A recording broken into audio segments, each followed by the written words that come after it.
There's not 7 simple steps to buy a piece of rental real estate, especially in a market where you might not live. All right, it's not an easy process. If it was easy, everyone would be doing it. This is insane that everyone uses these horrible clickbait things to get people to talk. Over the last 10 years, my team has helped people buy over 4,000 single-family residents for investment. So what I'm gonna do is share 7 very real things that you have to consider before you buy rental real estate. And just to let you know, between me and you, if someone is saying investing in rental real estate is easy, you should run, because that person wants your money, period. Before you buy a piece of rental real estate, here's some things you should consider. 1, you've got to identify your market, where you're planning on buying. You can buy in your own backyard, you could buy in the market somewhere in the country, you could buy internationally if you know how to do that. The truth is every market's different. Every market has different risk levels. Every market has different benefits, different employers. Some are blue collar, some are white collar, some are enormously diverse, some have one employer in the town. You really should understand all that before you start throwing your money at something. Number 2, once you identify your market, you need to figure out how you're planning on investing. Are you gonna buy liens? Are you gonna buy duplexes or fourplexes? Are you gonna work directly with builders and have them build you brand new stuff? Are you gonna buy single family, duplexes, fourplexes, small commercial, large commercial, shopping malls, real estate investment trusts, syndications, tenants in common? The truth is there's a million ways to buy real estate. So you have to figure out not only where you wanna buy real estate based on the factors that defines what that market has to offer. We have some markets with incredible appreciation, but not great cash flow. We have some markets with incredible cash flow, but not great appreciation. And we have some markets right in the middle. But that's all because of market factors that are really dependent on those specific markets. And we're investing right now in 5 different major markets. With that being the case, you also have to figure out how much money you really have to throw at this thing. You know, are you investing on the part-time with money in your pocket? If so, you might want a house hack. There's a ton of great videos out there about house hacking. You just buy an investment property with more than one place to live. You say it's your primary residence, you live there, you put down 3.5% with an FHA loan, or you put down 5% with a conventional financing loan, and it's your primary residence. Great way to get into real estate investing.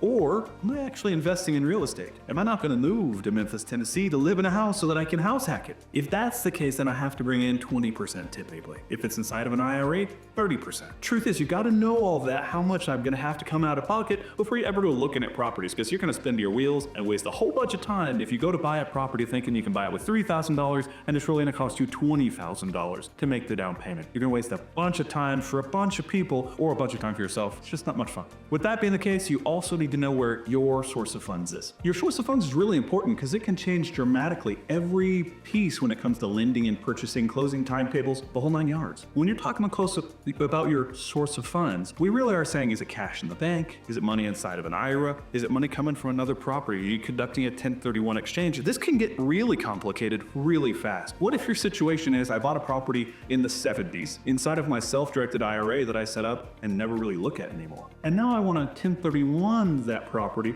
to some more properties that are in a better cash flow market. We do this all the time. We're doing $4 million of that right now. We've got $15 million of that lined up for the next quarter. The truth is that's a really common thing for us, but to do that one transaction type, you've got to have a lender who lends inside of a self-directed IRA if you have any mortgages in place already. You have to have a 1031 custodian who will work within your self-directed IRA also. And you have to have some communication with your self-directed IRA so they'll release funds when we need them to release. So the truth is that's some really complicated pieces that you have to have just based on where your money is. If it's cash in the bank, pretty simple. If you want to get a lender to loan you money, then you're going to have a lender who understands rental real estate. The numbers of renters who don't understand rental real estate, it's just mind-boggling. You also have to understand what your box is. I just cannot believe people go out and buy whatever piece of real estate there is. You know how you don't become an expert in something? By not specializing in something. You don't have a brain surgeon who's also a plumber. The truth is people buy whatever piece of real estate because that like it's all the same, and it's absolutely categorically not. Duplexes have very different risk profiles than fourplexes, and fourplexes have different risk profiles than than small commercial. We specialize in 3-bedroom, 2-bath, 4-bedroom, 2-bath, single-family residential real estate. The simplest, most straightforward, highest demand rental units in the world, because there's always people who are renting 3-bedroom, 2-bath, and 4-bedroom, 2-bath. And our box is tiny. It's this tiny little thing. We're not the rocket scientists, but the truth is we know exactly what we want to buy. And the people in the market know exactly what I want to buy because they know that we're not going to buy something older than 1980. They know that we're going to be buying in a class A or B neighborhood where you feel safe walking on the road. They know that we're going to be buying between 1,200 square foot to 2,400 square foot and about 50 other things that we're not going to buy outside of our box. Because as soon as we stay inside our box, we've done that deal 4,000 times before. So doing it one more time, not a big thing. Beyond all that, you got to know your purchase price ratio. You've got to know your expense expense ratio. You've got to know whether you want it managed or not. You've got to know how to find a manager, and you've got to know what reserves you're keeping on hand. All of that is crucial stuff that I don't have time for in a 5-minute video. Come back, we'll talk about that more. Call us, we'll talk about that more. All that stuff is crucial, especially reserves. Don't do rental real estate without proper reserves. CapEx, capital improvement, vacancy and repairs, those are real things. But if you're not planning for those, you're just planning to fit. If you enjoyed that, you'll really enjoy a long-form conversation that we just had